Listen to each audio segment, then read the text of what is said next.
kuki dukunda kwihemukira? Kuki uyu mwubatsi yabikoze gutya? Ngo hariho umwubatsi, uyu mwubatsi yari umuhanga pe, akaba n'umunyamurava ku buryo yashimishaga shebuja. Igihe kiragera arakura, maze aza kubwira shebuja ko yifuza kujya mu kiruhuko cy'izabukuru, nuko akarya ubuzima n'umuryango we. Nuko shebuja ababazwa nuko atakaje umukozi w'umunyamurava.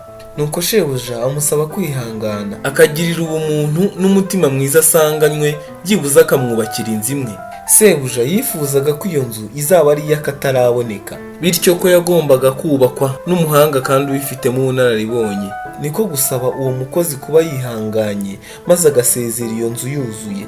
Nuko wa mwubatsi atangira inzu ye ya nyuma muri kariyeri ye y'ubwubatsi, ariko kuko yari iya nyuma ntiyayishyiraho umutima, ntiyite ku kuvanga isima neza, ntiyite mu gukoresha imbaho z'umwimerere mu gukora inzugi, ntiyite ku bwiza bw'inzu yaba imbere yaba n'inyuma. Nuko yanze irangiye, shebuja yamutumyeho ngo amushimire, ngo anamusezereho ku mugaragaro. Maze aramushimira, amuhereza urufunguzo rwa ya nzu y'akataraboneka bari bamaze kuzuza. Ati, iyi niyo nyiturano y'umurava wakuranze. Undi nawe yumva kubiswe n'inkuba, arababara, maze ku mutima aribaza ati, iyo menya disi ko iyi nzu ndi kubaka ari iyanjye, mba narayubatse bitandukanye n'uko nabikoze. Ni kimwe natwe, twubaka ubuzima bwacu akenshi dushyiramo imbaraga nke ugereranyije n'izo dufite, maze tugatungurwa tukababazwa no kuba mu nzu twiyubakiye nabi. Turi abubatsi, buri munsi niko dutera umusumari, tugereka itafari ku rindi, tukazamura inkuta. Umuntu umwe yaravuze ati, ubuzima ni umushinga wawikorera ubwawe. Ibyemezo ufata buri munsi bigufasha kubaka inzu y'ubuzima bw'ejo hazaza. None rero